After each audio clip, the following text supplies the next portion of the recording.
అందరికీ శుభోదయం అండి. కానూరు వెళ్ళే దారిలో ఈ స్వాదిష్ట అనే ఒక రెస్టారెంట్ చాలా చాలా ఆ, చాలా బాగుందండి. రెస్టారెంట్ ఎన్విరాన్మెంట్ అంతా కూడా.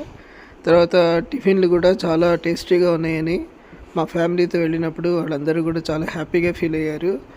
ఈ సూప్స్ కానీ, తర్వాత దోశ, ఇడ్లీ, అన్నీ, చపాతీ, ఆల్ ఆర్ అవైలబుల్ అండి. ఈవినింగ్ అయితే ఒక 6:30 టైంలో వెళ్ళండి. ప్లెజెంట్గా వాతావరణం చాలా బాగుందన్నమాట. అది మీరు కానూరు సైడ్ వెళ్తే కనుక ఈ రెస్టారెంట్లో చాలా బాగా ఉందండి టిఫిన్. అది మీతో షేర్ చేసుకుందామని ఇక్కడ పెడుతున్నాను. Thank you very much for watching my video. మీ అందరికీ నచ్చినట్లయితే please like and subscribe. Thank you.